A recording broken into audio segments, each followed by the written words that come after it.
à être renouvelés dans l'esprit de votre intelligence. Amen. Voici ce que la Bible nous demande. Il nous demande d'être renouvelés dans l'esprit et de notre intelligence. Les hommes doivent être renouvelés dans leur esprit. Les hommes doivent avoir une autre nouvelle manière de vivre qui n'est pas celle de ce monde. Pourquoi? Parce que l'Éternel veut faire du bien aux gens. L'Éternel veut nous enlever dans des situations bizarres. L'Éternel ne veut pas qu'on souffre. Donc pour que tu ne souffres pas, il faut que tu aies quelque chose en toi. Sur quoi l'Éternel va se baser pour pouvoir te donner la chose. Amen. Donc c'est pourquoi il nous demande à ce qu'on soit renouvelé dans l'esprit. Des choses bizarres qui sont dans notre esprit, là, tout ça, là, ça doit quitter. Mais on doit avoir autre chose qui est nouvelle, là, qui vient de l'Éternel, qui doit être dans notre esprit. C'est sur ça que l'Éternel va se baser pour pouvoir nous bénir, pour pouvoir nous élever, pour pouvoir nous donner la réussite, pour pouvoir nous donner tout ce qu'on cherche sur la terre. Amen. Donc la chose que l'Éternel veut en nous, c'est sa parole. L'Éternel veut que sa parole soit en nous. Quand tu as la parole de Dieu, on dit non, toi tu es renouvelé. Pourquoi? Parce que ta façon de faire là équivaut à ce que l'Éternel dit. Donc quand tu es équivaut à ce que l'Éternel dit, là au moins l'Éternel peut te bénir, l'Éternel peut t'élever. Amen. Donc par son amour, l'Éternel a organisé ces moments-là pour nous donner sa parole, pour que nous soyons transformés. C'est pourquoi en ce soir encore, l'Éternel nous envoie sa parole. Sa parole qui va nous changer, la parole qui va changer notre esprit, notre façon de voir les choses. Quand on prend Romains 12, le verset 2, il dit de ne pas se conformer au siècle présent, ce que les gens font dans ce monde-là. Il ne faut pas, nous qui sommes des enfants de Dieu, là, on va se mettre dedans. Oui, les gens boivent, les gens pratiquent l'impudicité, les gens font des bêtises dans le monde. La Bible nous demande de ne pas se mettre dedans. Pourquoi? Parce que si on se met dedans, l'Éternel ne pourra pas nous bénir, quel que soit ce que tu es, quelle que soit ta souffrance, mais l'Éternel ne pourra pas te bénir. Amen. Donc pour que l'Éternel arrive à te bénir, c'est pourquoi en ce soir, il t'appelle d'être transformé. Par quoi? Par ton intelligence. Il faut que ton intelligence soit transformée. Il ne faut pas croire que c'est ce que tu vois là qui est ça. Non, ce n'est pas ce que l'Éternel voit aussi. Ce que l'Éternel voit, c'est sa parole. Donc c'est la parole de Dieu en toi. C'est ça que l'Éternel va utiliser pour te bénir en ce soir. Donc l'Éternel qui ne nous abandonne pas a préparé ses serviteurs pour pouvoir nous nourrir dans sa parole, pour pouvoir nous introduire dans la parole, pour que cette parole-là arrive à nous transformer. Amen. Donc quelle est ta position ce soir pour recevoir cette parole qui va te transformer, et puis l'Éternel, tu vas rentrer dans ta bénédiction? Quelle est ta position? Si tu prends ce moment-là comme un moment de barat, tu vas voir que ta vie aussi sera comme ça. Amen. Mais si tu prends ce moment-là au sérieux, tu vas voir que ta vie aussi va aller de gloire en gloire. Amen. C'est pourquoi ce soir, notre Père n'est pas au milieu de nous, mais notre Père s'est multiplié. L'Éternel a demandé à ce qu'on fasse des disciples, et notre Papa aussi a fait ses disciples. Amen. Donc il n'est pas là, mais son esprit, son onction est au milieu de nous. Il a mandaté quelqu'un qui va nous nourrir aussi, quelqu'un que vraiment je respecte beaucoup, et je respecte l'onction qui est sur sa vie. Quelqu'un, lorsqu'il prêche, et vraiment ça me brûle le cœur. Ça touche mon cœur. Amen. Je l'aime beaucoup et je voudrais que tu te tiennes debout. Tu vas acclamer puissamment, ovationner le nom de l'Éternel pour la vie du pasteur Élisée. Est-ce que tu peux pousser des cris de joie au nom puissant de Jésus?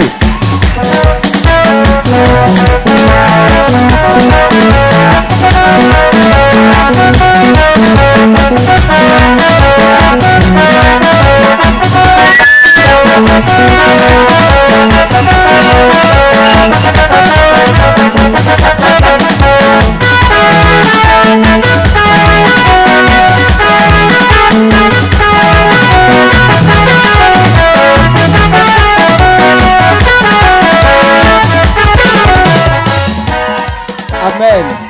Acclame fortement l'Éternel au nom de Jésus. Je vois que tu es réjoui ce soir.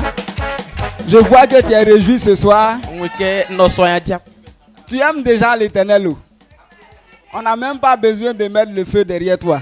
Regarde, papa n'est pas là, mais regarde la joie qui est en train de manifester.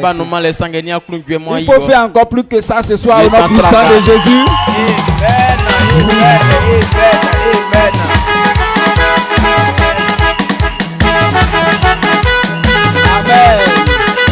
Amen. Ce que toi tu fais là, là, c'est ça qui est vrai amour de Dieu là. Parce que tu connais la parole de Dieu et puis tu fais. Celui qui n'a aucune connaissance de la parole de Dieu, il pense que quand il est en train de sauter comme ça, c'est là on va lui donner vie éternelle. Mais toi tu sais déjà que tu as déjà la vie éternelle. C'est pourquoi tu te réjouis. Assois-toi dans la présence de l'Éternel ce soir.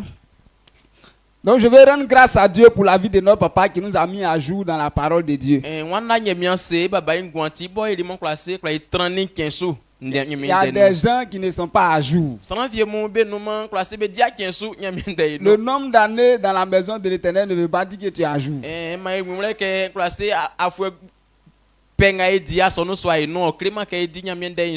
il y a une connaissance que tu dois avoir à ton niveau. Mais tu n'as pas, il y a certaines personnes qui n'ont pas reçu ça. Ils ont pris leur temps pour faire les louanges. Ils ont aimé seulement qu'on prie pour eux. Mais ils n'ont pas cherché la parole. Donc ils ne sont pas à jour. C'est pourquoi même quand ils entendent parler de Satan, ils tremblent. Donc ils sont prêts. Souvent quand tu écoutes les gens disent que s'ils sont à l'église, qu'on doit aller adorer fétiche pour être en vie, ils sortent de l'église pour aller adorer le fétiche. Quand le crédit de fétiche est fini, ils viennent servir Dieu.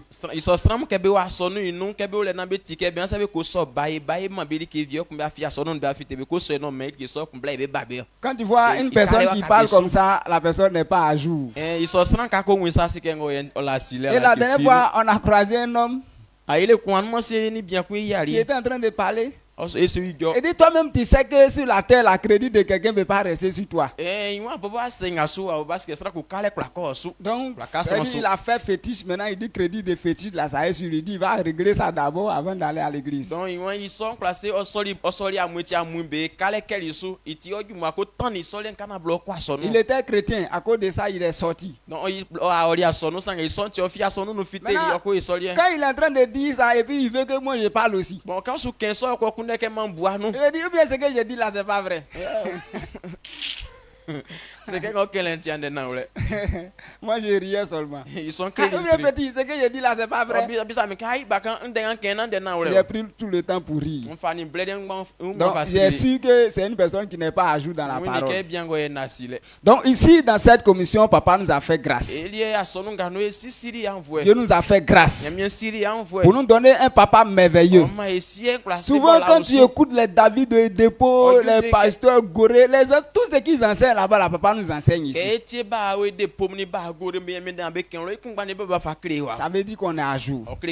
Donc, c'est pourquoi ce soir, je veux dire merci à Dieu pour la vie de mon père spirituel dans la foi. Qui ne s'est pas comporté comme un homme de Dieu paresseux. Il dit qu'il va dormir pour chercher l'argent. Mais il travaille de sorte que nous soyons à jour, toi et moi. Je bénis aussi des choses. Je bénis le nom de Dieu pour la vie de notre maman. C'est aussi en accord avec notre papa pour la réussite de cette mission. Elle n'est pas derrière pour détruire, mais elle est là pour arranger. C'est à cause de ces grâces que toi et moi on arrive à prospérer dans le service de Dieu. Donc c'est pourquoi avant même de parler de la parole de Dieu, toi et moi nous allons nous tenir debout. Et nous allons nous tenir debout. Sache que tout ce qui s'est passé ne s'est pas passé au hasard. C'est l'Éternel qui a tracé tout ça. C'est pourquoi on ne peut pas manquer de rendre grâce à l'Éternel. Donc c'est pourquoi avec moi nous allons acclamer l'Éternel ce soir. Et nous allons pousser des cris de joie pour célébrer l'Éternel qui nous a donné cette grâce.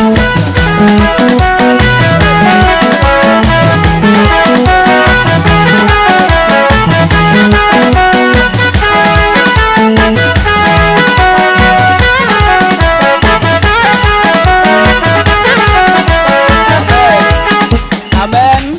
Que l'Éternel l'Éternel te bénisse. La bénédiction qui est rattachée à ça, que cela soit ta portion au nom de Jésus. Quand tu es réjoui, quand on parle de tes parents, l'Éternel aussi est content de toi. Et l'Éternel, quand il est content, il donne la bénédiction. Que cela soit ta portion au nom de Jésus. On s'assoit dans la présence du Seigneur. Donc ce soir encore, nous avons l'occasion d'écouter la parole de l'Éternel. Il y a une chose qui est plus importante que toute autre chose quand on vient dans la présence de l'Éternel. Ce n'est pas parce qu'on doit dire qu'on le dit. Mais c'est parce que la chose elle-même, elle est plus importante que toute autre chose. Donc tout ce qu'on fait dans la présence de Dieu vient de cette parole. Qu'est-ce qui nous permet de danser dans la présence de Dieu? C'est la Bible qui nous dit qu'on doit célébrer l'Éternel avec des cris de joie. Pourquoi on a décidé d'utiliser des instruments de musique? C'est parce que la Bible nous demande. Pourquoi on associe ça avec des chants? La Bible nous demande. Ça veut dire que si ce soir on enlève la parole de Dieu, on ne saura plus quoi faire. Donc c'est pourquoi la parole de Dieu est la chose qui nous montre la vérité sur toute autre chose. On ne peut pas passer dans la maison de Dieu sans écouter sa parole. Donc c'est pourquoi quand on a l'occasion d'écouter la parole de Dieu, sachons que c'est une grâce que l'Éternel nous donne. Ce mois, notre papa nous a donné le pilier du mois, c'est la prospérité. On ne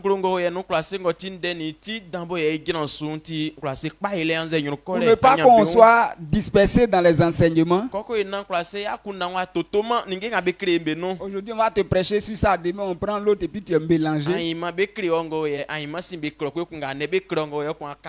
Dieu a donné la sagesse à notre papa pour donner des piliers. Donc, dans ce mois, nous parlons de prospérité. Maintenant, le thème qui nous conduit dans ce mois, la sagesse pour comprendre la prospérité durable. Donc la sagesse, il y a une sagesse qui permet à quelqu'un de comprendre la prospérité durable. Donc dans ce mois, jusqu'à ce que ce mois finisse, quelqu'un doit connaître la vérité, ce que tu dois savoir pour avoir une prospérité durable. Donc,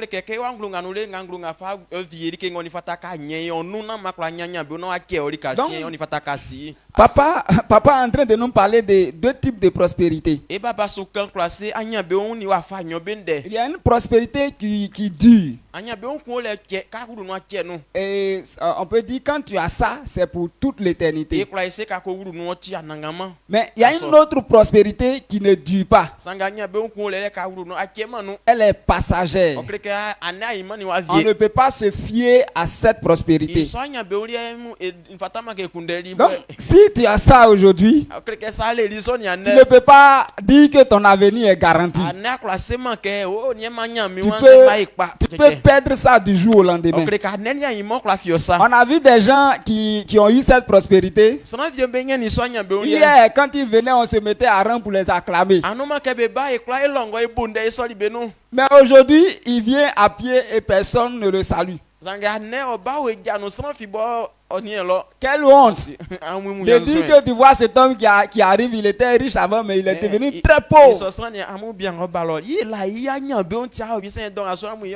Donc cet homme-là a eu la prospérité qui n'est pas durable. Donc si tu as ça, ça veut dire que ton demain là, ça va être la honte. Maintenant il y a une prospérité qui est durable. Là, ceux qui ont eu ça, au fil des années, leur prospérité n'a fait que grandir. Maintenant, pourquoi ce mois, papa est en train de nous donner la vérité au sujet de ces deux prospérités? Parce que ce qui n'est pas durable, là, on n'a pas besoin de chercher trop de sagesse pour l'avoir. Tu peux marcher dans la rue, quelqu'un te donne un petit conseil, tu appliques, ça marche. Faut sacrifier ton enfant avec ta femme, ça va marcher. Tu vas faire, demain tu seras dans une voiture. Mais après demain tu vas descendre. Mais la prospérité qui est durable, on reçoit ça au travers d'une sagesse approfondie. Donc, si tu n'as pas une connaissance approfondie, cette sagesse, cette prospérité ne peut pas être ta portion. Maintenant, cette prospérité elle-même, elle est réservée à un type de personne. Là, ce n'est pas réservé à tout le monde. Mais c'est réservé à un groupe de personnes. Et quel est ce groupe de personnes à qui cela est réservé? C'est à ceux qui sont les fils du royaume. Donc la prospérité durable appartient à l'Éternel. L'Éternel a réservé ça à ses fils. Et quel est le droit qu'on doit payer pour avoir part à cette prospérité? C'est de recevoir Christ. C'est la réception de Christ là qui te donne droit à avoir cette prospérité. Donc, tant que tu n'as pas Christ dans ta vie, cette sagesse là, tu ne l'auras pas. C'est pourquoi parmi nous, celui qui n'a pas encore Christ, tout ce qu'on dira ne fera que des informations. Tu vas recevoir. Tu vas entendre, mais tu ne pourras pas appliquer. Et même il sera difficile de comprendre. Donc c'est pourquoi tu dois d'abord recevoir Christ dans ta vie. On sait que déjà tous ceux qui sont là, il n'y a pas de nouvelles personnes parmi nous, mais tous ceux qui sont là sont déjà des chrétiens. Donc on revient maintenant sur notre terrain. Tu as accepté Jésus. On dit la bénédiction, la prospérité est réservée aux fils de Dieu. Et quand on parle de prospérité, ce n'est pas seulement l'argent. Voilà, c'est vrai que l'argent, les billets de banque qu'on voit, voilà, fait partie de la prospérité.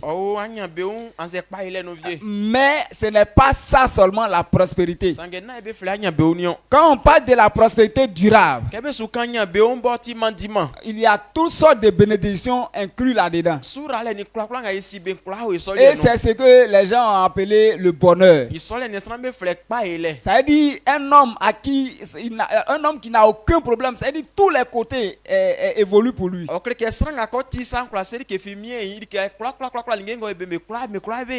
parlant de la longévité, la personne a une vie prolongée. Parlant de la santé, cette personne a une santé permanente. Lui, sa santé, ce n'est pas la santé qu'on doit entretenir chaque fin du mois à l'hôpital. Non.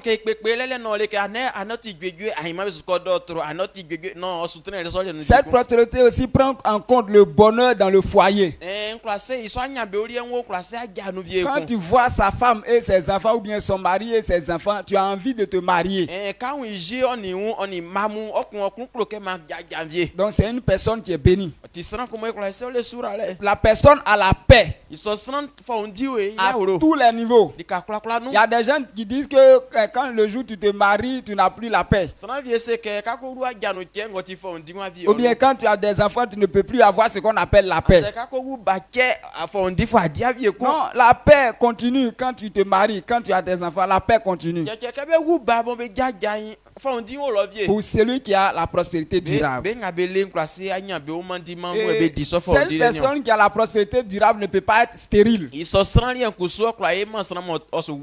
Donc à tous les niveaux, la personne est comblée de bénédictions. Donc cela est réservé aux chrétiens. Mais aujourd'hui, c'est pourquoi on dit on revient sur notre terrain. Le chrétien à qui cette prospérité est réservée est encore une personne qui souffre. Une personne qui manque de tout. Ce qui a fait que les chrétiens eux-mêmes sont découragés. Les païens, quand eux-mêmes nous voient, ils sont découragés. Ils disent qu'ils ont pensé que l'église allait venir les délivrer de leurs problèmes. Mais toi qui es parti, il dit bon, toi, celui qui on devait copier, tu es en train de souffrir. Donc la vérité, c'est pourquoi notre papa nous a donné un thème que nous devons aborder ce soir. On a commencé le matin, on poursuit ce soir. Donc il dit, ce qui fait que les chrétiens sont venus mais ils n'ont pas pu profiter de ce qu'on leur a réservé. C'est que les chrétiens n'ont pas eu le renouvellement de leur intelligence. Les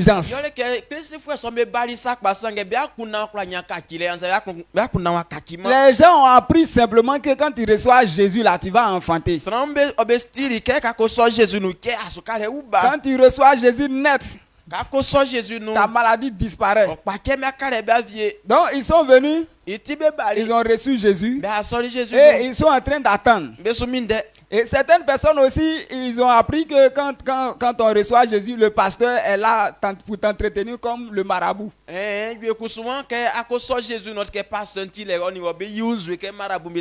eux, ils sont venus pour ne rien faire. Ils sont là en train d'attendre l'homme de Dieu. Comme le charlatan, quelque chose n'a qu'à descendre sur l'homme de Dieu, il va faire ouh et puis il va prier pour eux. Et ils s'en vont. C'est ça qui les intéresse. Quand on dit action prophétique, ils aiment ça. On va mettre l'eau sur ta tête et puis demain ton commerce là ça va marcher.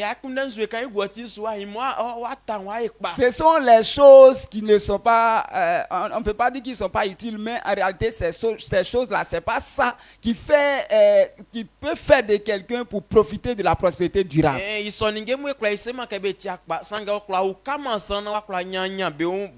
Donc c'est pourquoi on dit l'enfant de Dieu doit avoir un esprit renouvelé. Tant que ton esprit n'est pas renouvelé, tu vas penser que tu es chrétien, mais tu peux toujours te livrer à la boisson et puis la prospérité durable vient. Donc c'est pourquoi ce message-là a deux volets, ce que le chrétien devait savoir et ce que le chrétien devait faire.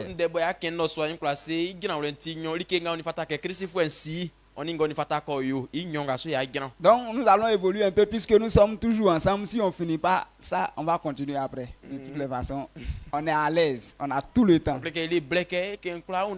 qu'est-ce que le chrétien devait savoir? Il dit le chrétien devait savoir certaines choses. La première chose que le chrétien devait savoir, il dit, tu dois savoir que même si un croyant reçoit un nouvel esprit qui désire plaire à Dieu lors de sa conversion, son intelligence doit être renouvelée.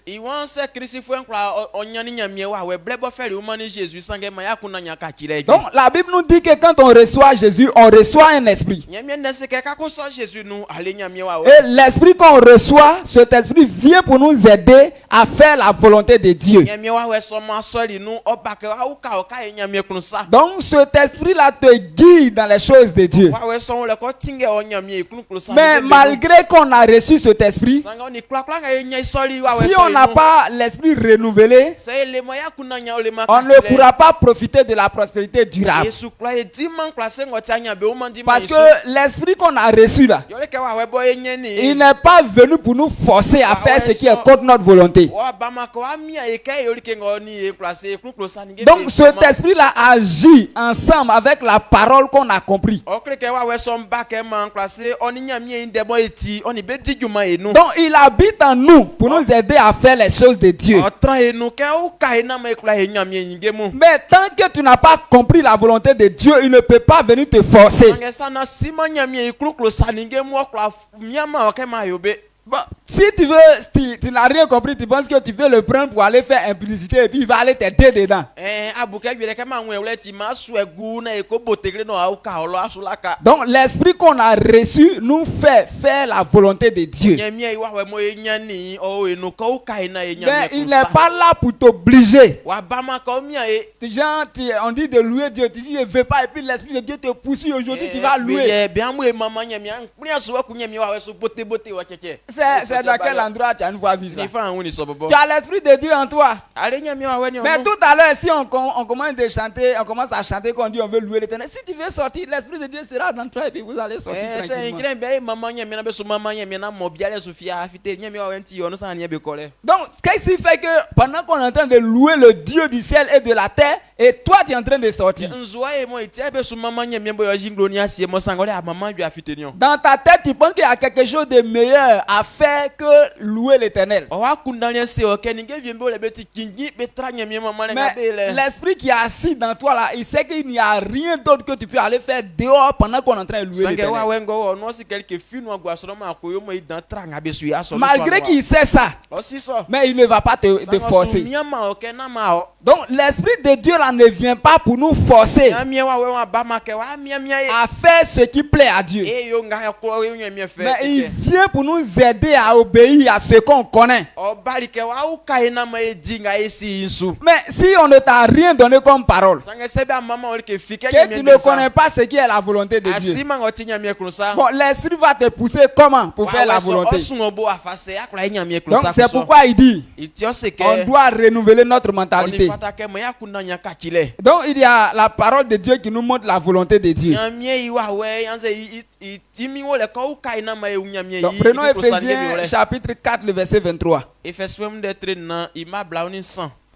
Ephésiens 4 le verset 23, à être renouvelé dans l'esprit de votre intelligence. Amen. Amen. Donc il dit que nous devons être renouvelés dans l'esprit de notre intelligence.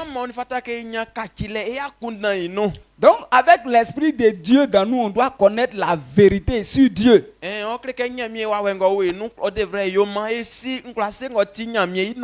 doit connaître ce qu'on fait qui plaît à Dieu. Tu as besoin de connaître ça. Et quand tu connais, l'esprit te pousse à obéir à cela. Mais tout homme qui n'a pas connaissance de ça, l'esprit de Dieu ne peut pas le forcer. Donc c'est pourquoi on doit avoir dans nous la pensée de Dieu. On doit avoir ce qui plaît à Dieu. Et le Saint-Esprit en nous va nous aider à obéir à cela. Lisons Romains chapitre 12 le verset 2. 12:2. Ne vous conformez pas au siècle présent, mais soyez transformés par le renouvellement de l'intelligence, afin que vous discerniez quelle est la volonté de Dieu, ce qui est bon, agréable et parfait. Amen. Amen. Donc, selon la parole de Dieu, l'enfant de Dieu doit se soucier à connaître la pensée de Dieu ou bien la volonté de Dieu. Il y a ce qui plaît à Dieu. Il y a des choses qu'on fait, Dieu aime. Donc, l'enfant de Dieu doit chercher à connaître ces choses. Maintenant, les hommes de ce siècle, ils vivent sans se préoccuper de ce que Dieu aime. Quand quelqu'un se lève le matin, dans sa tête il a son travail. Bien vrai qu'il est chrétien, mais quand il se lève, il s'en va au travail. Bon, le travail qu'il fait, si ça glorifie Dieu, ça glorifie pas Dieu, il s'en fout. Aujourd'hui, quand il va dans les villages, tous les chrétiens, la majorité des chrétiens ont des je sais pas si c'est cabaret, ils vendent des boissons. Et ils sont à l'aise. Et puis, bon, ils n'ont pas honte de dire que je suis chrétien et puis je vends boisson. C'est-à-dire pour eux c'est normal, c'est quelque chose qui est normal. La personne est chrétienne mais elle gère maquis. Et même tous les autres qui vont là-bas, en tout cas, ils se sentent à l'aise, quoi. Donc, nous devons conformer nous devons refuser de conformer notre pensée aux gens de ce siècle. Les païens font des choses sans se soucier de Dieu. Mais nous, les fils de Dieu, on doit se soucier de la volonté de Dieu. Celui qui a accepté Jésus, la personne doit avoir une autre pensée. Lui, c'est ce qui plaît à Dieu là, c'est ça qui est sa volonté. Donc c'est pourquoi, pour pouvoir plaire à Dieu, on doit connaître cette volonté. Donc c'est pourquoi notre esprit, notre intelligence doit être renouvelée. Il dit, si notre esprit est renouvelé, on peut discerner ce qui est la volonté de Dieu, ce qui est bon, agréable. Donc la première des choses que tu dois savoir, si même si tu as reçu Jésus, que le Saint-Esprit est dans toi, tu as besoin d'avoir un esprit ou bien une mentalité renouvelée.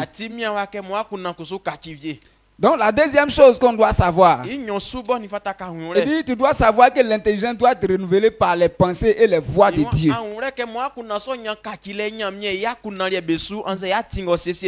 Pour toute chose là, Dieu a une manière de faire.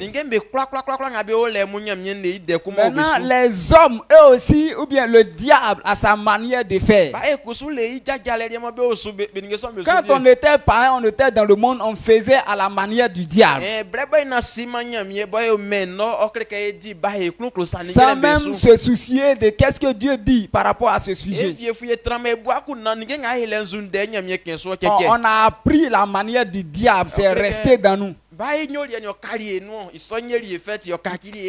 Cette mentalité là, on ne peut pas venir et puis prendre la même chose là pour servir Dieu.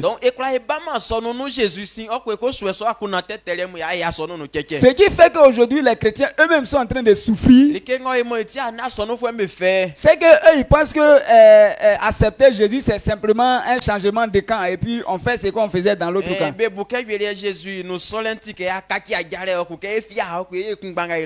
Donc les gens veulent vivre à la manière du monde en étant chrétiens.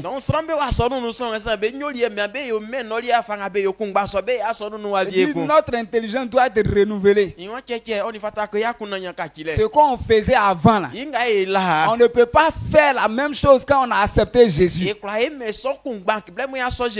Donc on doit maintenant adopter ce qui plaît à Dieu.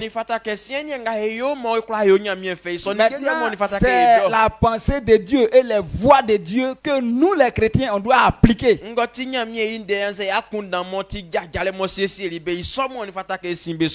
dit que sa pensée est différente de la pensée de l'homme. Donc c'est pourquoi quand on était dans le monde, la pensée qu'on avait là, c'est impossible de réaliser la volonté de Dieu avec. Ésaïe 55, le verset 8 à 9. Ésaïe 55, le verset 8 à 9. Car mes pensées ne sont pas vos pensées et vos voix ne sont pas mes voix. Autant les cieux sont élevés au-dessus de la terre, autant mes voix sont élevées au-dessus de vos voix. et mes pensées au-dessus de vos pensées. Amen. Amen. Donc l'Éternel est en train de nous dire que c'est impossible pour nous de prendre nos petites pensées pour faire sa volonté.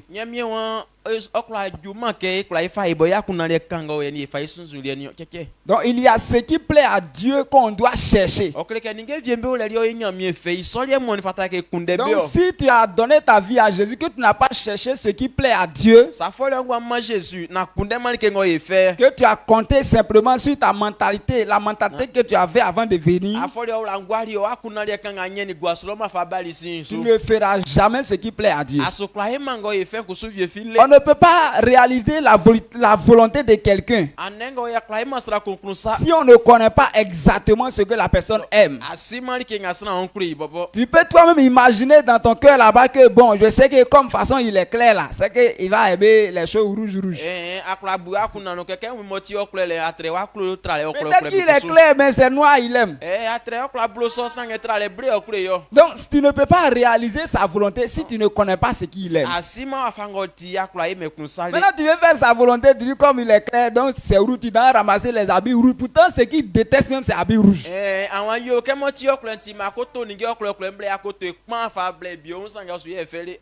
Un temps papa avait dit que il aime les vestes blancs, chose qu'on fait, on porte pantalon avec veste, cravate, tout ça là, blanc. Il aime ça.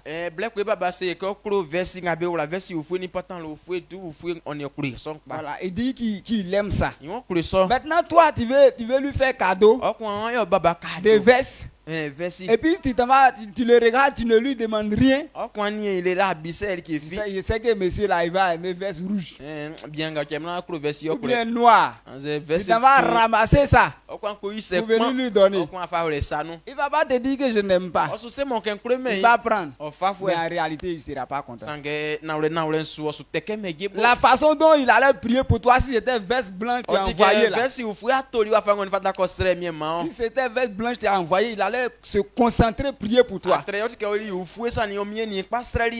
Donc c'est pourquoi on ne peut pas réaliser la volonté de quelqu'un si on ne connaît pas sa volonté. Donc c'est pourquoi l'Éternel dit sa pensée est différente de la pensée de l'homme. Ce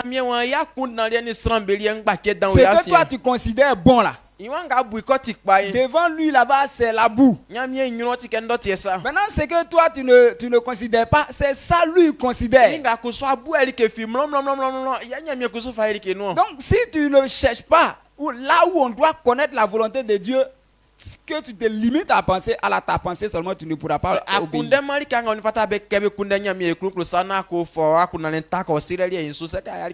Donc l'Éternel, il y a des choses qui lui plaisent et il y a certaines choses qui ne lui plaisent pas. Il y a des comportements que quand on manifeste ça, il aime ça. Mais il y a des comportements quand tu manifestes, il te déteste. Et même il veut t'effacer sur la face de la terre. Donc l'Éternel, il aime certains comportements, mais il n'aime pas d'autres. Regardons ce que Dieu a dit aux Israélites dans Lévitique 18, le verset 1 à 5. Lévitique 18, le verset 1 à 5. L'Éternel parla à Moïse et dit: parle aux enfants d'Israël, et tu leur diras: je suis l'Éternel votre Dieu. Vous ne ferez point ce qui se fait dans le pays d'Égypte, où vous avez habité. Et vous ne ferez point ce qui se fait dans le pays de Canaan, où je vous mène. Vous ne suivrez point leur usage. Vous pratiquerez mes ordonnances et vous observerez mes lois. Vous les suivrez. Je suis l'Éternel votre Dieu. Vous observerez mes lois et mes ordonnances. L'homme qui les mettra en pratique vivra par elles. Je suis l'Éternel. Amen. Amen. Donc voici ce que l'Éternel est en train de dire.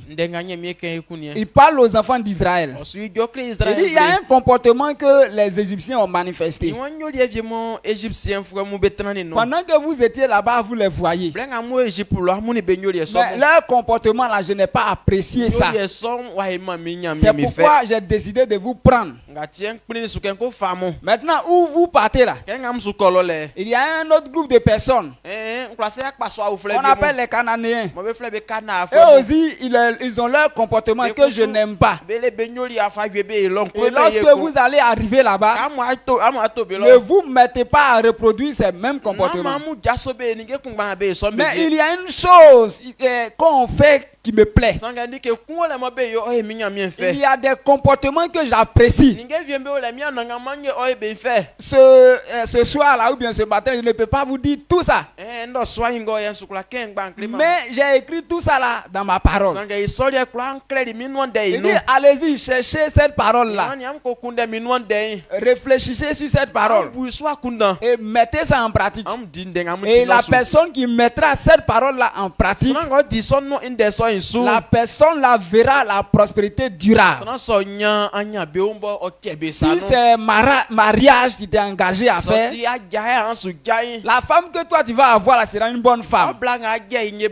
Si c'est enfant tu vas mettre au monde, l'enfant que tu mettras au monde sera un bon fils. Et si c'est travail tu fais, ton travail là te donnera le bonheur. C'est pourquoi l'Éternel a dit à Josué de méditer sa parole jour et nuit. Il dit, si le fait est effectivement, il dit tout ce qui met sa main dedans, la chose va lui réussir. Il dit là où il va arriver, ou bien où la plante de ses pieds vont fouler, Dieu dit qu'il va lui donner ces lieux-là en héritage. Donc, mais seulement s'il est dans la parole. Donc il y a certains comportements qui plaisent à Dieu. Quand Dieu nous voit dans ça, il pense à nous élever. Mais il y a d'autres comportements là. Quand on est dedans, il pense à nous diminuer. Il pense à nous éloigner même du peu de bonheur qu'on a. Donc un homme ne peut pas être dans ça et puis profiter de la prospérité durable. Donc c'est pourquoi on doit chercher ce qui plaît à Dieu et nous éloigner de ce qui ne plaît pas à Dieu. Osée 14, le verset 9. Osée 14, le verset 9. Que celui qui est sage prenne garde à ces choses, que celui qui est intelligent les comprenne. Car les voies de l'Éternel sont droites. Les justes y marcheront, mais les rebelles y tomberont. Amen. Amen. Donc l'Éternel nous présente toujours sa parole. Donc sa voix. Il y a des choses qu'il aime. Il dit si on a cherché ça qu'on a trouvé, il dit les bonnes personnes là, ils vont marcher en fonction de ça. Ça veut dire que quand tu vas marcher dans ça, l'Éternel va te voir comme une bonne personne. Mais celui qui ne marchera pas en conformité avec cette parole, l'Éternel le verra comme un méchant. C'est pourquoi dans le livre des Proverbes, on voit plusieurs paroles qui disent là-bas, qui disent que les justes obéiront à l'Éternel. Il parle souvent des justes, Mais il parle aussi souvent des méchants. C'est-à-dire celui qui cherche la parole, ce qui plaît à Dieu pour faire, devient juste devant Dieu. Mais celui qui manifeste les comportements qui ne plaisent pas à Dieu est vu comme un méchant. Il dit les bonnes personnes vont marcher selon la parole. Mais les méchants rencontreront des problèmes à cause de cette parole. Quand la Bible dit que Dieu est un Dieu de justice, quand on est dans des problèmes, quand on dit Dieu est un Dieu de justice, il va nous rendre justice, on est content. Mais ce Dieu de justice là a deux faces. Ce Dieu de justice dit celui qui commet l'impudicité, il y a des conséquences qui lui arrivent. Alors si toi tu as choisi comme impudicité, Le comportement que tu as aimé, ce Dieu de justice fera de sorte que la conséquence qui est à ça là, ça va pas te rater. Donc c'est pourquoi il dit les justes là, ils vont tenir avec cette parole. Mais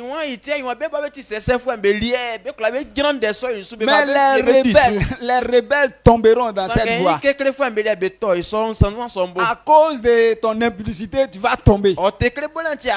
À cause de ta prostitution, tu vas tomber. Donc c'est pourquoi il dit on doit connaître ce qui plaît à Dieu. Tant que tu ne découvres pas ce qui plaît à Dieu, avec même l'Esprit de Dieu dans toi, tu vas rencontrer des problèmes. Tu vas vivre dans la souffrance. Tu seras dégoûté du service de Dieu. Et tu vas vouloir sortir. Pourtant le lieu dans lequel tu es, c'est un endroit de bénédiction. Amen. Donc c'est pourquoi il dit le chrétien doit être renouvelé par les pensées et les voies de Dieu. Donc dès qu'on découvre ce qui plaît à Dieu, on décide d'abandonner ce qui ne plaît pas à Dieu. Donc c'est pourquoi la troisième chose à savoir, on doit savoir que ce renouvellement de l'intelligence implique un changement de notre ancienne façon de penser.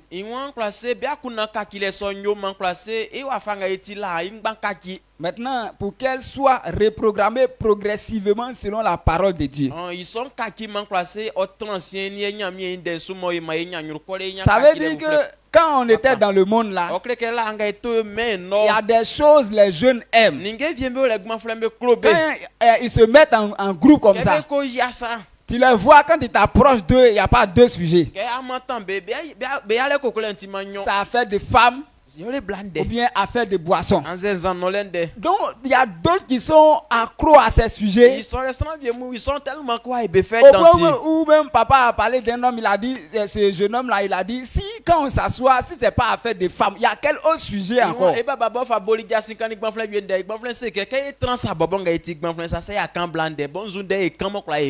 Donc pour eux, ce qui est comme leur sujet phare, ce qui est comme ce qui leur procure le bonheur, c'est de parler de ce sujet.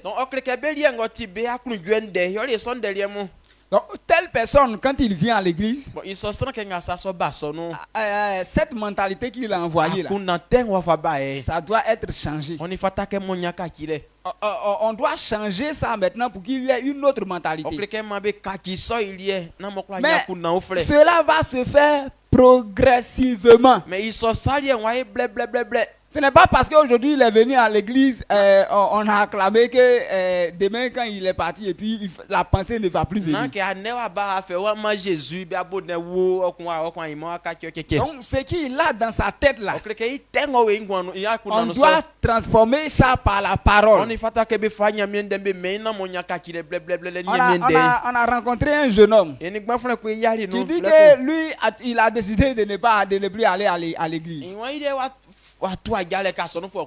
Il veut faire la volonté de Dieu. Mais quand il commence là, il se décourage. Il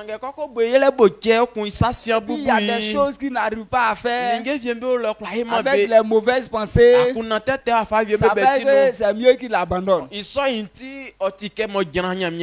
Donc, quelque chose, tu es dans le monde là-bas, tu étais rempli de mauvaises pensées. Le fait que tu es rentré là, ça ne veut pas dire que dès que tu es rentré, c'est parti. Mais il y a un autre travail qu'on doit faire. Donc, ce travail-là, on fait ça avec la parole. Donc,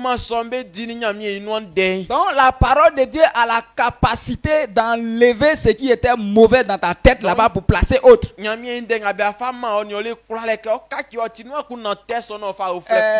L'eau sale que Satan a versé dans ta tête, la parole de Dieu a la capacité d'enlever cela pour replacer autre.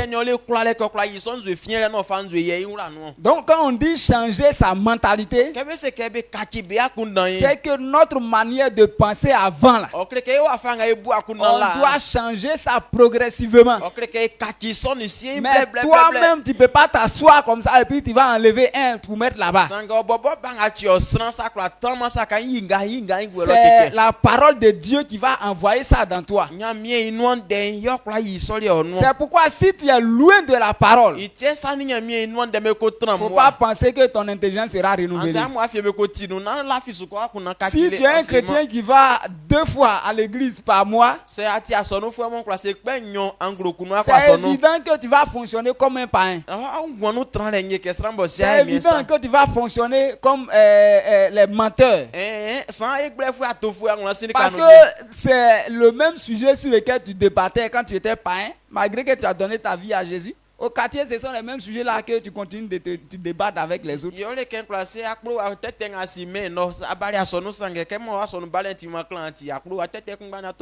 Si tu veux abandonner ce que tu faisais avant, on doit remplacer ta mentalité là avec la parole de Dieu.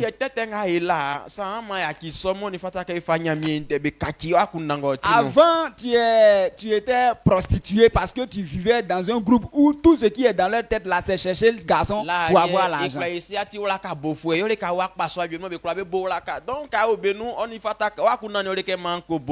Donc maintenant que tu as donné ta vie à Jésus, le groupe dans lequel toi tu étais là, tu dois changer ce groupe maintenant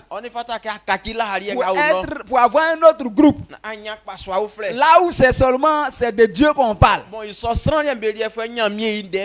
C'est ce qui plaît à Dieu là, c'est ça qui est leur sujet. Là où si tu envoies ta pensée d'impudicité là, ils vont te honnir.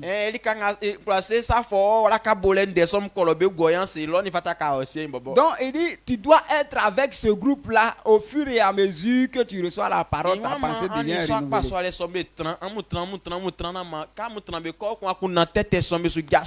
Donc c'est cette parole là qui va enlever les mauvaises choses dans ta tête.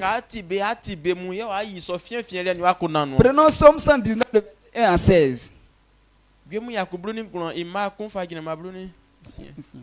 Somme 119, le verset 1 à 16. Heureux ceux qui sont intègres dans leur voie, qui marchent selon la loi de l'Éternel. Heureux ceux qui gardent ses préceptes, qui le cherchent de tout leur cœur, qui ne commettent point d'iniquité et qui marchent dans ses voies.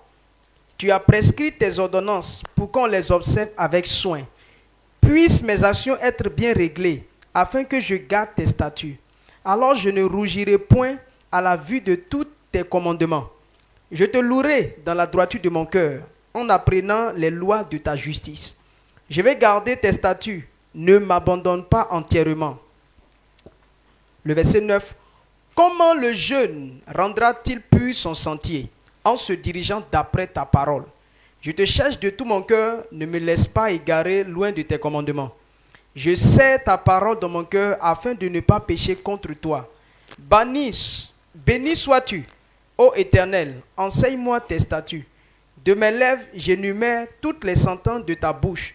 Je me réjouis en suivant tes préceptes, comme si je possédais tous les trésors. Je médite tes ordonnances, j'ai tes sentiers sous les yeux. Le verset 16.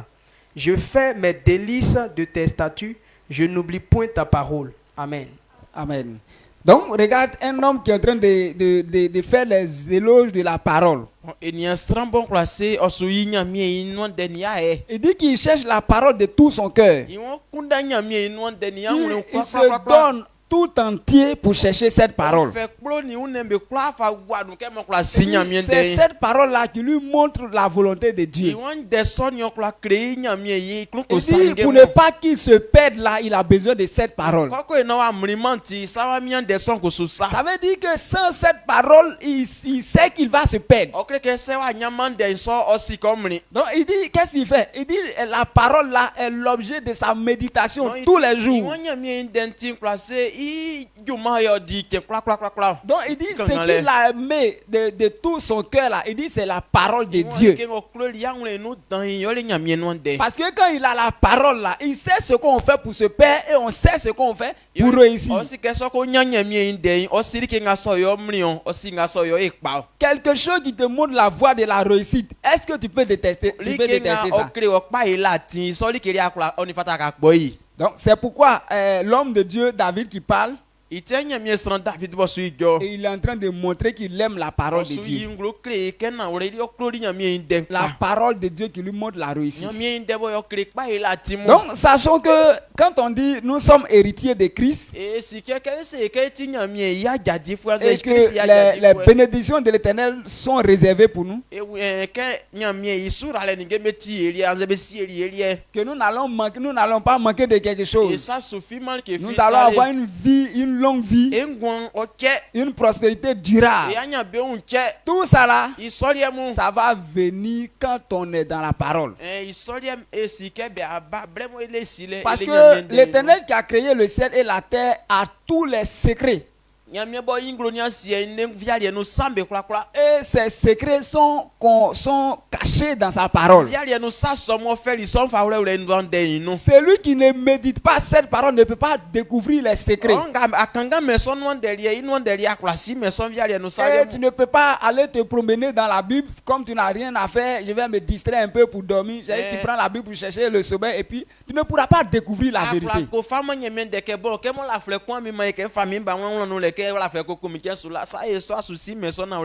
Donc c'est pourquoi le chrétien, celui qui veut réussir, renouvelle sa pensée progressivement par la parole. Le jour actuellement où tu es, ça peut être difficile pour toi de pardonner. Donc c'est pourquoi il y a un problème de quelqu'un depuis 10 ans dans ton cœur.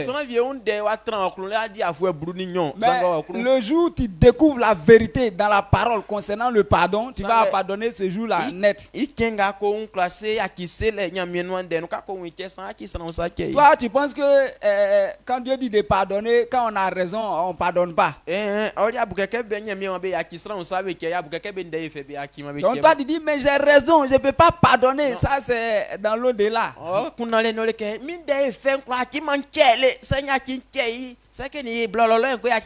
que tu ne rentres pas dans la parole, tu vas penser que tu as raison. Mais le jour où tu vas rentrer dans la parole, ce jour-là, la force que tu manquais pour ne pas pardonner là, ce jour-là tu auras la force. Parce que regarde ce que la Bible dit. La Bible dit que quand on a reçu Christ, il nous a donné l'Esprit de Dieu. Et tous les erreurs qu'on a fait là, l'Éternel a décidé d'oublier tout. Maintenant il dit puisqu'il nous a pardonné, on doit pardonner la faute des autres. Maintenant si nous on n'a pas pardonné, lui ne nous pardonnera plus. Ça veut dire que tous tes comportements que tu as fait depuis que tu es né, l'Éternel mettra tout ça sur les écrans. Et il sera en train de te donner la conséquence de tout ça là, un à un. Tu dis que quelque chose, quelqu'un t'a insulté à cause de ça, ça fait 10 ans, ça est dans ton cœur. Mais si l'Éternel décide de faire compte rendu de ce que toi tu fais jusqu'à, est-ce que tu pourras rester en vie?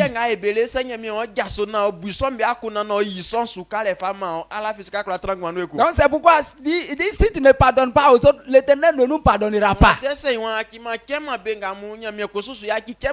as fait ton implicité, tu es allé au maquis, tu es venu pour demander pardon à Dieu. Mais l'Éternel ne te pardonnera pas tant que tu ne pardonnes la faute des autres. Et quand on entend ces paroles-là, est-ce qu'on a besoin que quelqu'un vienne pour nous supplier pardon, ce que j'ai fait là, tu sais? Est-ce qu'on a besoin qu'on nous demande pardon avant de pardonner? Il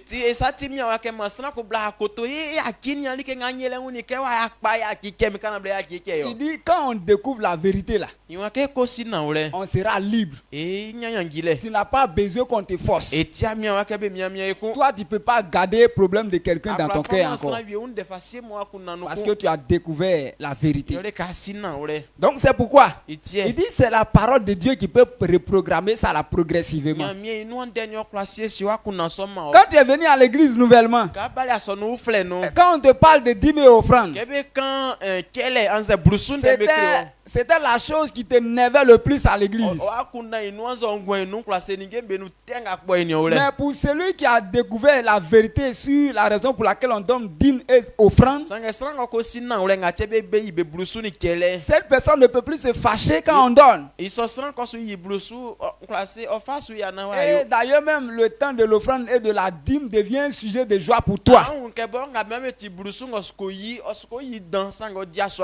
Donc c'est celui qui a changé, c'est-à-dire la personne qui a reprogrammé la parole de Dieu au fur et à mesure, c'est lui qui peut reprogrammer une nouvelle pensée.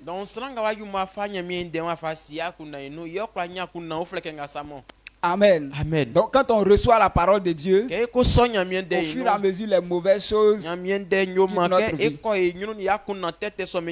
Donc toi qui es devenu esclave d'un comportement par exemple, tu veux abandonner il y a longtemps, tu luttes, tu n'arrives pas. La seule chose qui peut t'aider là, c'est de te concentrer sur la parole. Plus tu seras en train de chercher à obéir à Dieu, tu seras éloigné des autres choses. Quand tu es concentré à venir à l'église pour écouter la parole, tu n'auras plus le temps pour aller dans le monde. Quand tu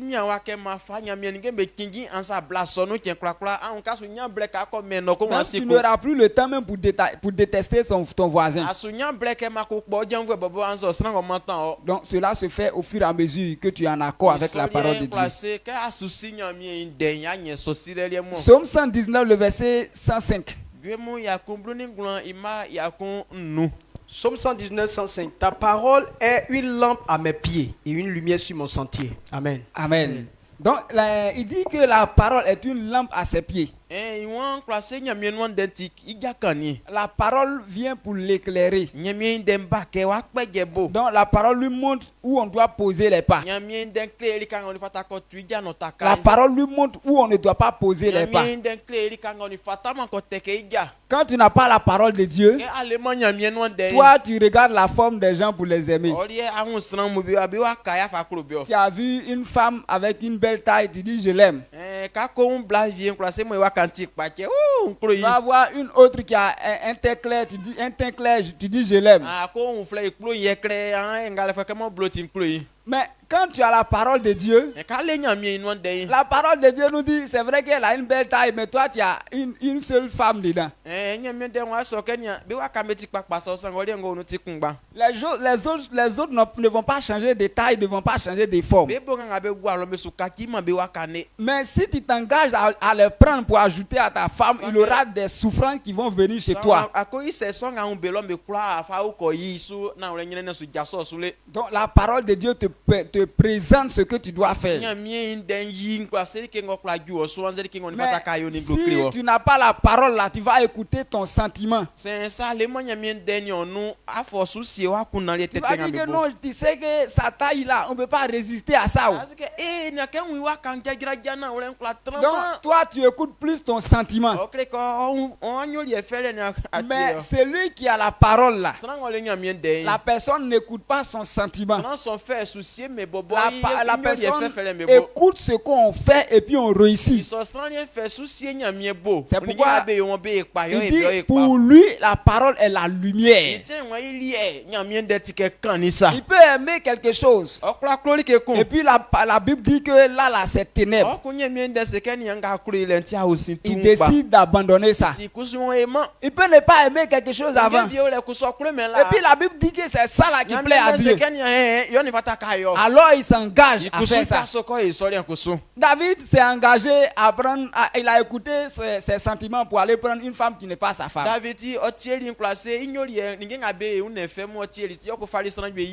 Il a pris la femme de quelqu'un comme c'est le roi, aucune personne ne l'a empêché. Il avait l'autorité en main. Et même il a tué le monsieur aller-retour, personne n'a pu répondre. Mais ce qu'il a fait là, c'est quelque chose que la Bible dit qu'on ne doit pas faire. Mais il a fait ça quand même. Mais quelle est la conséquence qui est venue? La Bible a dit ce que vous voulez que les hommes fassent pour vous, faites-le de même pour eux. Et je crois, si c'est Luc chapitre 8, 36, je crois. Luc encore nous dit, bon, je vais paraphraser. C'est-à-dire la cuvette dans laquelle tu sers les autres, cette même cuvette là, c'est ça l'Éternel va prendre, il va servir, il va appuyer, il va s'écuyer pour toi. Donc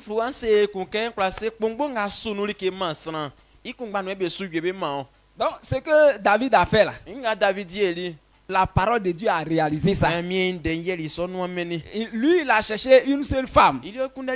Femme de quelqu'un. Mais lui, à son tour, ils ont cherché toutes ces femmes. Et pour lui, là, il a fait ça dans la maison, il était caché.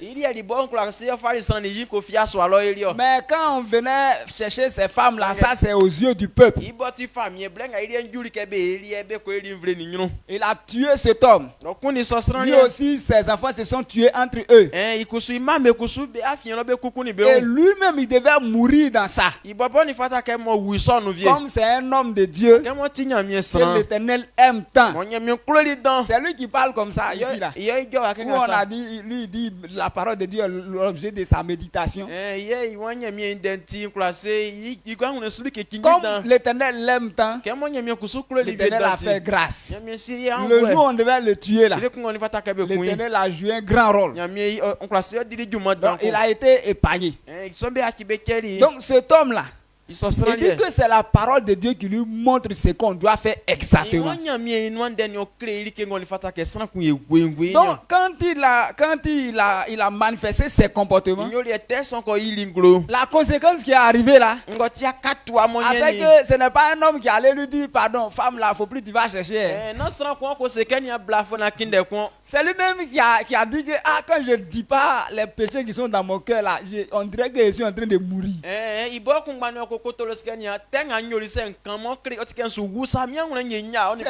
C'est lui maintenant qui vient devant Dieu, Seigneur, pardon, ce que j'ai fait là, je ne vais plus reprendre. Donc, il a découvert que écouter ses sentiments là, ça ne nous fait pas obéir à Dieu.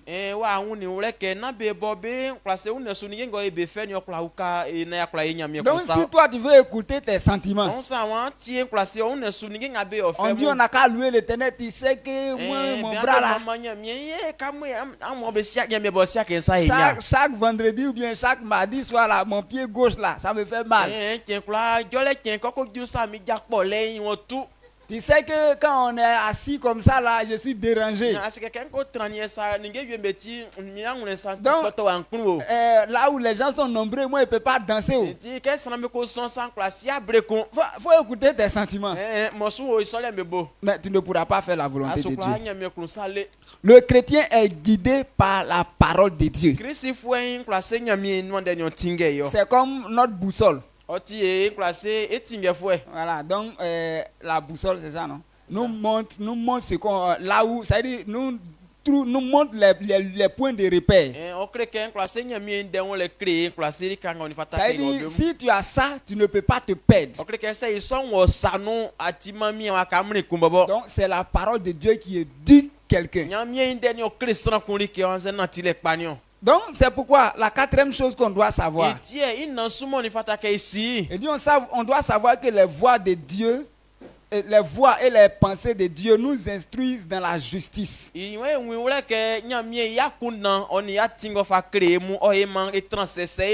Donc la parole de Dieu là vient pour nous montrer ce qui est vrai. ce qui est bon que le chrétien doit faire.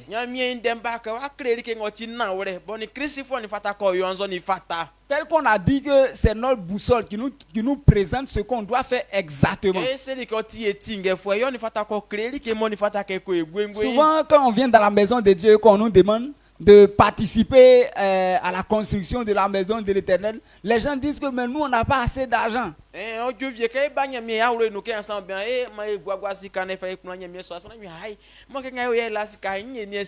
Donc si la parole de Dieu ne t'a pas éduqué, tu vas te limiter à ça. Mais la parole de Dieu dit que c'est ceux qui utilisent leur argent pour servir l'Éternel, c'est eux qui seront bénis. Donc toi tu ne veux pas servir. Tu ne veux pas servir avec ton argent. Et puis tu veux être béni. Cela n'est pas possible. Il n'y a aucune voie à cela. Donc c'est la parole de Dieu qui instruit dans la justice. Ce qu'on fait qui plaît à Dieu, c'est la parole de Dieu qui présente ça. 2 Timothée chapitre 3, le verset 16 à 17. 2 Timothée 3, 16 à 17.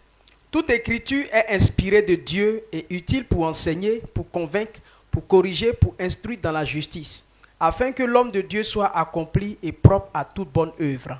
Amen. Amen. Donc, celui qui a donné sa vie à Jésus, et au départ, tout ce que tu fais là ne peut pas plaire à Dieu. Parce que toi-même, tu ne connais pas exactement ce que Dieu aime. Mais il dit, la parole de Dieu là, elle a été écrite pour nous diriger, pour nous enseigner, pour nous montrer ce qu'on doit faire qui est bon. Il dit pour corriger ce qu'on fait qui est faux. Donc on peut dire que la parole de Dieu vient pour nous arranger. Papa a dit que le chrétien ressemble un peu au fonctionnement du manioc qu'on doit prendre pour préparer à tiéké. Il dit le manioc là, quand on pile ça à la machine, il y a l'eau qui se trouve dans le manioc. On ne peut pas préparer à tiéké avec ça. On ne peut pas préparer placali avec ça. Donc pour que le manioc là soit utile, il faut qu'on fasse sortir l'eau qui est à l'intérieur. C'est pourquoi les gens connaissant cela, ils ont créé des machines spécialisées pour pouvoir extraire ce jus-là.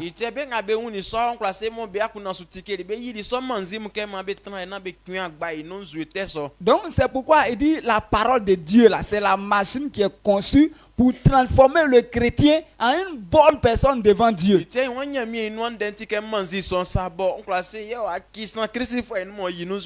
Donc si tu ne passes pas par cette machine là, la forme que tu as, tu penses que cette forme-là plaît à Dieu. Mais quand tu vas t'approcher de la machine, de ceux qui sont déjà rentrés dans la machine pour sortir, quand tu t'approches d'eux, vous êtes deux droites parallèles.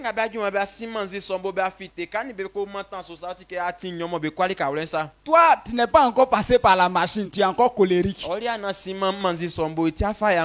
Tu es encore voleur. Tu es encore impudique. Imaginez un peu. Notre père dans la foi, lui, il est déjà passé par la machine. C'est pourquoi l'Éternel n'a pas peur de l'envoyer partout où il veut. L'Éternel le présente dans le public. Il a envoyé à Eden. Donc, actuellement où on est, il est là-bas. Mais toi qui n'es pas encore passé par la machine, tu ne peux pas dormir 2 jours sans chercher femme de quelqu'un. On ne peut pas. Tu te fâches à tous les moments. Imaginez que là où papa est parti, pour un petit problème, il se fâche. Non, je ne suis pas content pour ces choses. tu vas voir que ça fait honte. Et quand c'est comme ça, quand on dit c'est un serviteur de l'Éternel, ça fait honte à l'Éternel. C'est pourquoi quand tu n'es pas encore passé par la machine à l'Éternel te cache. Toi-même tu veux être élevé, mais l'Éternel te cache. Parce que les gens vont demander que c'est qui. On dit c'est un chrétien, on dit oh, j'avais dit que le Dieu là c'est pas un vrai Dieu. À cause de toi, les gens vont s'attaquer directement à Dieu. C'est pourquoi l'Éternel enlève d'abord ce mauvais jus qui est dans nous là. Donc la parole vient pour nous montrer ce qui est juste. Psaume 119, le verset 29 à 133. Le verset 129 à 133.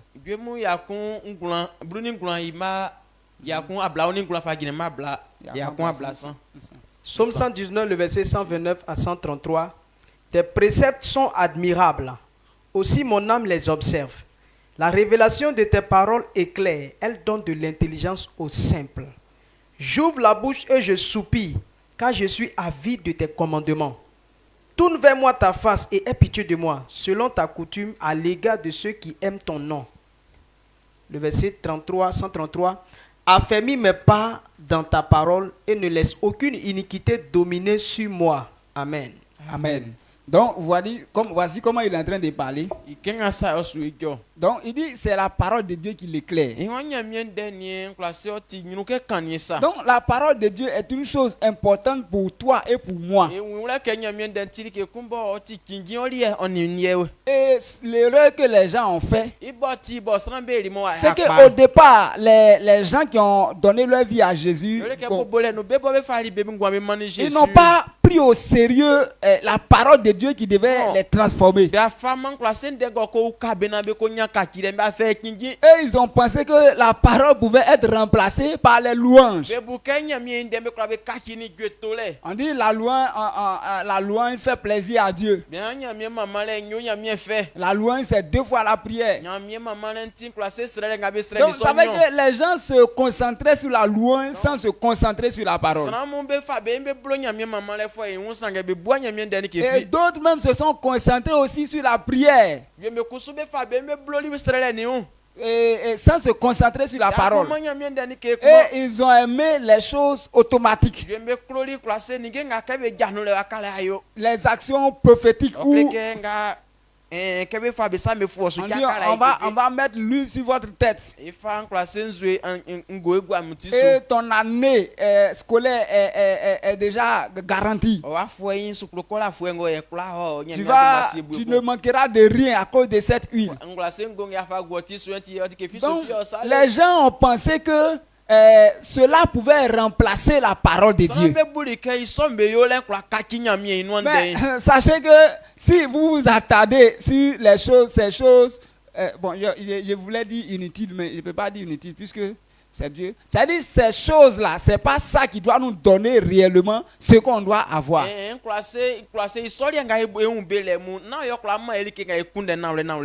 y a ce qu'on doit faire. On doit chercher dans la parole. Donc la prière ne pourra pas remplacer la parole. Les chants ne pourront pas remplacer la parole. Ce que tu dois faire là se trouve dans la parole. Et si tu prends ton temps pour chanter sans faire ce que tu dois faire, tu ne porteras aucun résultat. Donc tu n'auras aucun résultat. Amen. Donc ça veut dire qu'il y a toujours ce que le chrétien doit faire pour profiter. Donc toi et moi ne sommes pas paresseux comme les gens qui sont en train d'attendre qu'on dise mettez-vous en ligne, on va prier. On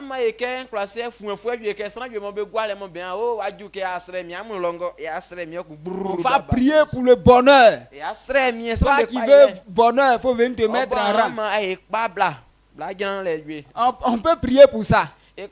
Mais après la prière, il faut qu'on t'éduque dans la parole de Dieu. Donc si tu ne t'assois pas le bonheur qu'on parle de ça là, c'est juste on t'informera, mais tu ne goûteras jamais à ça. Amen. Amen. Donc il dit le chrétien doit être au courant de ça. Donc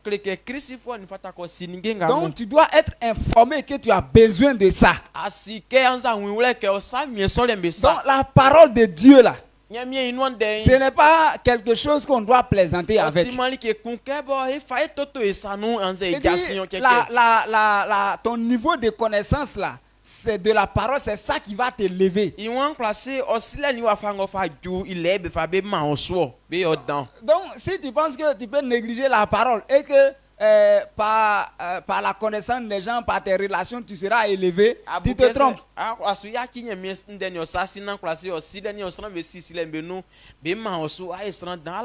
Aujourd'hui, nous on pense que la parole de Dieu là, on peut remplacer.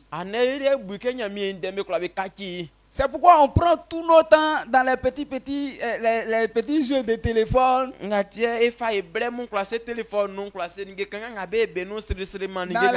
les amusements inutiles qui n'ont rien à voir avec la parole. Et on se dit, pendant qu'on est en train de faire ça, on a l'espoir que notre futur changera.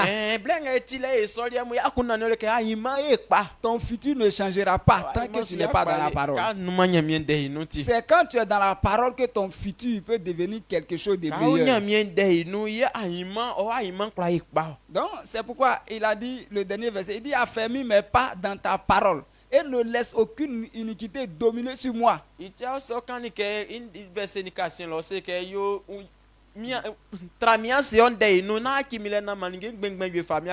Donc pourquoi quelqu'un dit que faut pas, ils vont le concentrer ailleurs, en cas le la parole. C'est qu'il a découvert quelque chose. Donc, s'il a découvert que c'est la parole qui fait réussir, rappelle-toi que celui qui parle ici, c'est un roi. Et en même temps, c'est un homme de Dieu. Quelqu'un que Dieu a aimé. Pourquoi il ne veut pas s'éloigner de la parole? Il dit à Dieu de ne pas laisser un mauvais comportement dominer sur lui. Parce qu'il sait que si ça domine sur lui, c'est son échec de demain. Donc voici des vérités que nous devons savoir. Donc nous allons dire la première chose que le chrétien doit faire et nous allons nous arrêter là.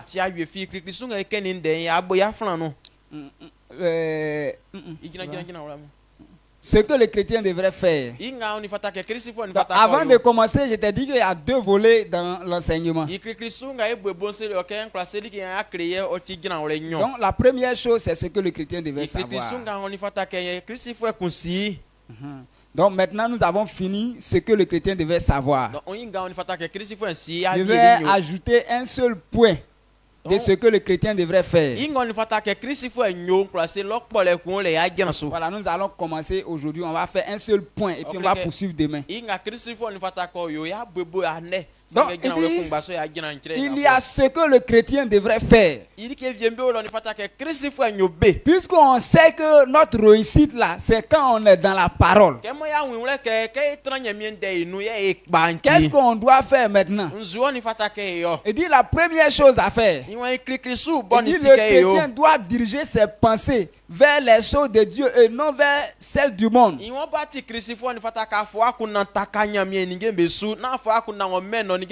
Donc ce qu'on est en train de dire là maintenant, ça dit c'est ce que tu dois faire. Ça c'est ta responsabilité. Aucune autre personne ne viendra faire ça à ta place. Si ta pensée était comme une montre qui a des aiguilles à l'intérieur, on te dit à toi de diriger ta pensée vers les choses de Dieu. Donc, le sens dans lequel tu partais avant, tu dois venir sur le sens contraire.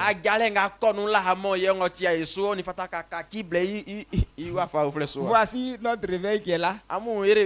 Voilà, on a la direction de l'aiguille qui va. Voilà, c'est comme ça que toi tu partais avant. Mais on dit que pour ta réussite, pour profiter de la prospérité durable, tu dois décider toi-même d'aller dans le sens contraire. Amen. Amen. Donc tu dois diriger ta pensée maintenant vers les choses de Dieu. Les choses de Dieu peuvent paraître difficiles pour toi. Mais toi-même tu dois diriger ta pensée vers ces choses. Colossiens chapitre 3, le verset 1 à 2. Colossiens 3, le verset 1 à 2. Si donc vous êtes ressuscités avec Christ, cherchez les choses d'en haut, où Christ est assis à la droite de Dieu. Affectionnez-vous aux choses d'en haut et non à celles qui sont sur la terre. Amen. Amen. Donc il dit que si nous avons donné notre vie à Christ, nous devons chercher les choses d'en haut. Quand il dit les choses d'en haut, pas parce qu'on va monter, mais on doit chercher ce qui plaît à Dieu. Et non pas les choses de la terre. On ne doit pas aimer les choses inutiles. Ce que les païens sont engagés à faire. Mais nous, on doit changer notre manière de faire. Quand on prend Romains chapitre 8, le verset 59. Romains 8, le verset 59. Ceux, en effet, qui vivent selon la chair s'affectionnent aux choses de la chair, tandis que ceux qui vivent selon l'esprit s'affectionnent aux choses de l'esprit. Et l'affection de la chair, c'est la mort, tandis que l'affection de l'esprit, c'est la vie et la paix. Car l'affection de la chair est inimitié contre Dieu, parce qu'elle ne se soumet pas à la loi de Dieu et qu'elle ne le peut même pas. Or, ceux qui vivent selon la chair ne sauraient plaire à Dieu.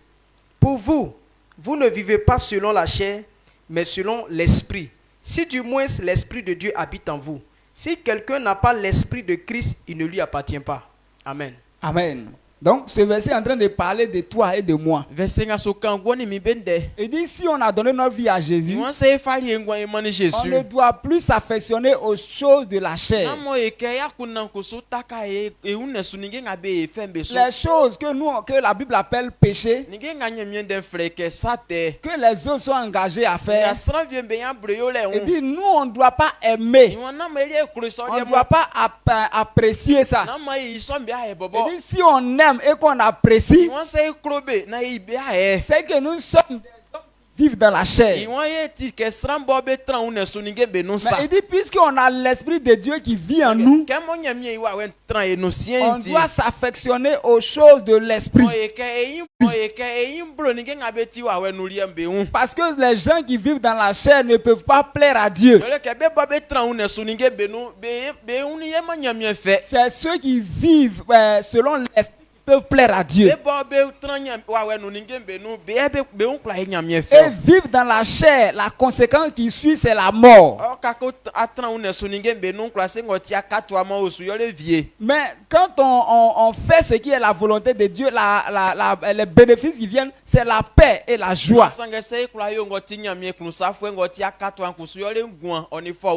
Bon, entre la mort, et puis maintenant on te place la vie et la paix.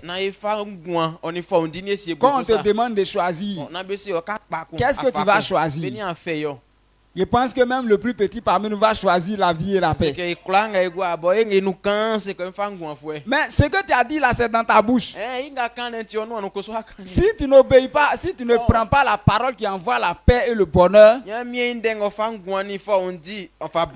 que tu utilises ton corps pour vivre selon la chair, bien vrai que tu as choisi la vie et la paix, mais c'est la mort qui viendra. Donc c'est pourquoi quand la Bible nous demande de diriger nos pensées vers les choses de Dieu, quelqu'un va dire qu'il est en train de nous forcer.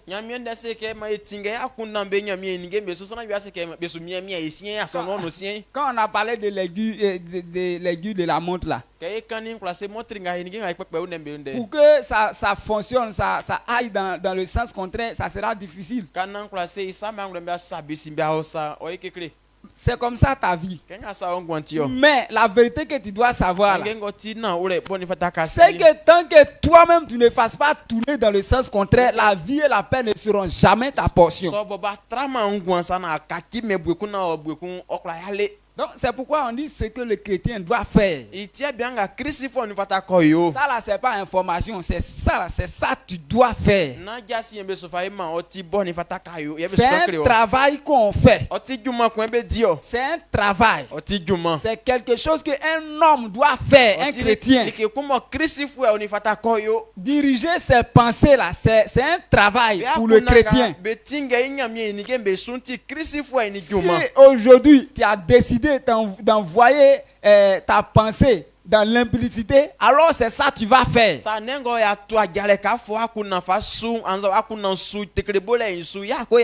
Tu vas trouver tes amis où matin, jour qu'au soir, vous serez en train de parler de ça seulement. Et maintenant le soir, tu te rends compte que tu n'as pas femme, mais tu veux coucher avec femme. Parce que depuis le matin, tu as nourri ta pensée. Donc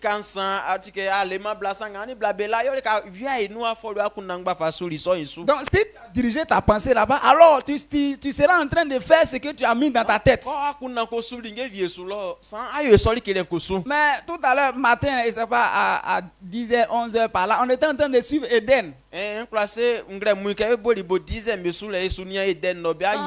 on a regardé Emmanuel, pasteur Goré, avec ses fils qui ont prêché, quand tu regardes ça là, toi-même tu te demandes à quel moment même. Quand tu descends comme ça, même toi-même tu es déjà chaud. Si on te dit voici c'est œuvre de Dieu qui est là, en 2 secondes tu vas frapper ça. Pourquoi? Parce qu'on vient de nourrir notre esprit. Pendant 1 heure du temps, on est en train d'écouter la parole de Dieu. Regarde, si en 1 heure du temps, on regarde un homme de Dieu et qu'on a envie de servir Dieu, et si tu as pris toute une journée en train de regarder un homme de Dieu, quel résultat cela produira dans toi?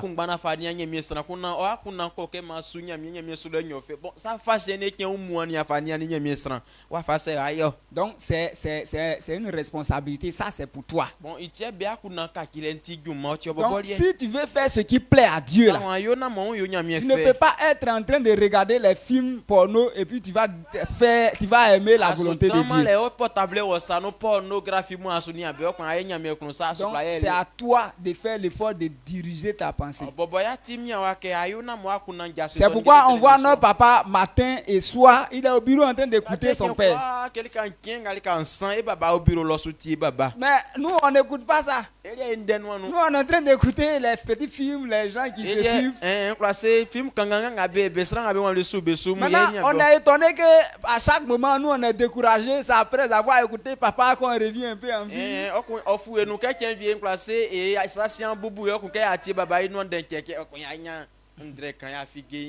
Amen. Donc, de toute façon, tu es là. Si Dieu ne te fait pas grâce de rester ici pour écouter ton père à chaque fois, si tu vas quelque part 1 semaine, tu seras déglacé. Donc,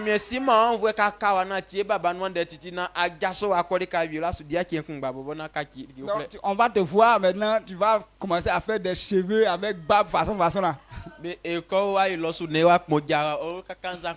Maintenant, il y a la parole que tu vas enseigner maintenant. Vous savez, la Bible a dit sur l'autre côté, tout ça là. Tu es parti.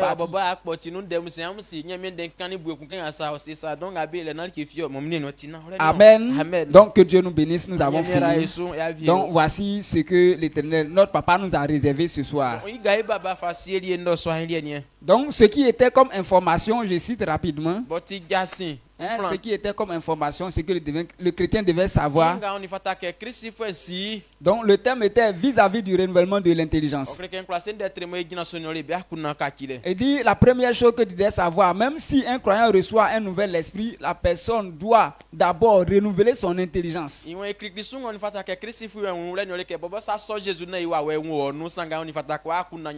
Donc notre intelligence doit être renouvelée par les voies et les pensées de Dieu.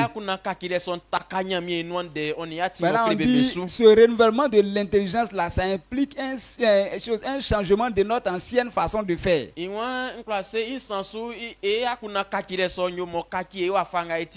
Donc les choses que tu faisais avant là, tu changes la manière de faire. Mais c'est la parole de Dieu qui va t'aider à faire ça. Donc la parole de Dieu nous instruit sur ce qu'on doit faire qui plaît à Dieu. Donc voici, c'est la quatrième chose que tu devais savoir. Maintenant, ce que les chrétiens devaient faire, c'est simplement diriger ses pas vers les choses de Dieu et non vers celles du monde. Donc si tu as compris cela, ça veut dire que ta présence n'a pas été inutile. Donc tu vas te tenir debout. On va acclamer l'Éternel ce soir pour la parole que l'Éternel nous a envoyée. On acclame fortement l'Éternel au nom puissant de Jésus. Et nous allons apprécier le nom de Dieu qui a été fidèle en nous envoyant cette parole. Donc dis merci à Dieu, au Dieu de notre Père l'apôtre Désiré. On apprécie le nom du Seigneur au nom de Jésus. Seigneur, nous voulons te célébrer au nom de Jésus. Merci pour la parole que tu envoies. Merci pour le message que tu as donné à notre papa. Dans ce temps où il est absent, nous n'avons pas manqué de parole. Tu nous as envoyé la parole nécessaire qu'on doit recevoir. C'est pourquoi nous voulons apprécier ton nom au nom puissant de Jésus. Nous voulons te célébrer ce soir au nom de Jésus. Seigneur éternel, merci pour la vérité que tu nous as enseignée. Ce que les chrétiens devaient savoir et ce que les chrétiens devraient faire. Père éternel, merci pour ta parole que nous n'avons pas manqué. Nous célébrons ton nom, nous manifestons ta puissance, nous glorifions ton nom pour ce que tu as fait. Que la gloire et l'honneur te soient rendus pour toutes ces bénédictions que tu nous as données. Béni sois-tu au nom puissant de Jésus. Amen. On acclame fortement l'Éternel ce soir au nom de Jésus. Acclame fortement l'Éternel.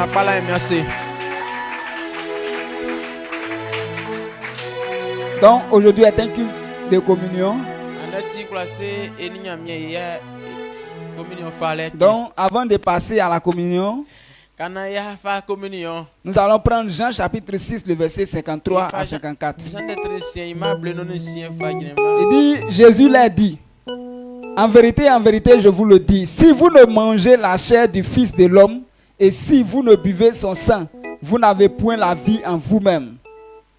Il dit, celui qui mange ma chair et qui boit mon sang a la vie éternelle et je le ressusciterai au dernier jour. Amen. Voici la vérité que la parole nous montre. Donc, si Jésus a dit que celui qui mange a la vie, et que celui qui n'a pas mangé n'a pas la vie, qu'est-ce que toi et moi on va dire de contraire? Puisque c'est la parole qui nous montre ce qu'on doit faire réellement. Donc si Jésus a dit que ça donne la vie, c'est que ça donne la vie effectivement. Il dit celui qui boit ça, lui va ressusciter la personne le dernier jour. S'il a dit ça, c'est que c'est vrai. Alors, c'est pourquoi nous, on a ce droit de pouvoir prendre la communion. Il a tissé l'alliance avec nous. Quand on l'a accepté, il a dit que par sa mort et sa résurrection, nous on a la vie éternelle. Maintenant, l'alliance qui existe entre nous, qui montre qu'on ne doit pas oublier sa mort. Voici ce qui est préparé. Donc c'est pourquoi toi et moi nous allons prendre. Et quand on sera en train de prendre ce qu'il a dit sur la parole là, ça va se réaliser. Donc tu peux être guéri quand tu es en train de prendre ça. Rien n'est impossible à celui qui croit. Il a dit, celui qui mange ne mourra pas, verra la vie. Maintenant toi tu manges et puis tu es malade. Donc ça veut dire que par ta foi tu peux voir la guérison. Donc, on ferme les yeux et je prie. Bien. Père, au nom de Jésus, je te rends grâce pour ce que tu as préparé pour nous. Le repas que tu as préparé pour nous, c'est pour que nous ayons la vie. C'est pour que nous conservons ta grâce. C'est pour que nous conservons ta bénédiction. Père éternel, nous célébrons ton nom pour ce que tu as fait. Et tu as dit que celui qui mange verra la vie. Celui qui mange, tu le ressusciteras le dernier jour. Ce que tu as dit, nous on croit en cette parole. Et tu as dit, tu as donné cela à notre Père. C'est pourquoi il a permis que nous puissions manifester cela dans cette commission. Dans les pas de mon Père, l'apôtre Désiré, je déclare que ce qui a été préparé ce soir soit béni au nom puissant de Jésus. Et que quiconque touche, que la personne soit malade ou quel que soit le problème, que ton sang en eux, que leur problème soit réglé au nom puissant de Jésus. Tous ceux qui espèrent avoir quelque chose, pendant qu'ils seront en train de prendre cela, que la réponse leur soit donnée. Seigneur, merci.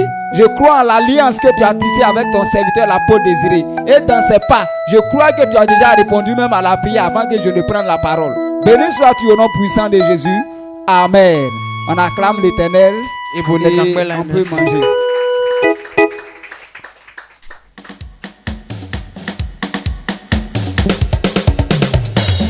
En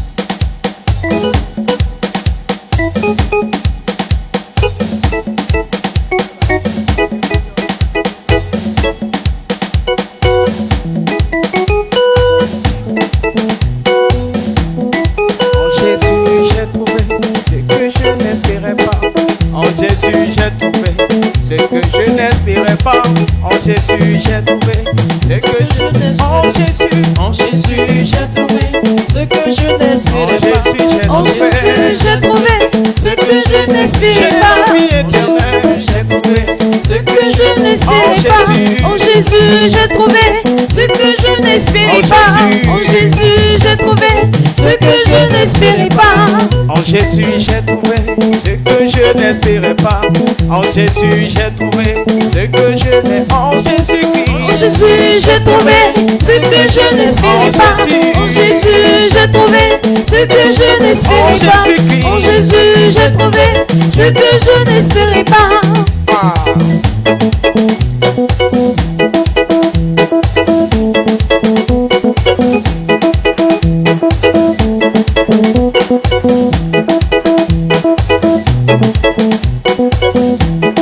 Jésus-Christ glorifié est devenu le même Dieu. Et c'est lui qui vit en moi. C'est pourquoi je le loue. Jésus-Christ glorifié est devenu le même Dieu. Et c'est lui qui vit en moi. C'est pourquoi je le loue. Jésus-Christ glorifié est devenu le même Dieu. Et c'est lui qui vit en moi. C'est pourquoi je le loue. En Jésus, j'ai trouvé ce que je n'espérais pas. En Jésus, j'ai trouvé ce que je n'espérais pas. En Jésus, j'ai trouvé ce que je n'espérais pas. En Jésus, j'ai trouvé ce que je n'espérais pas. En Jésus, j'ai trouvé ce que je n'espérais pas. Jésus-Christ glorifié est devenu le même Dieu.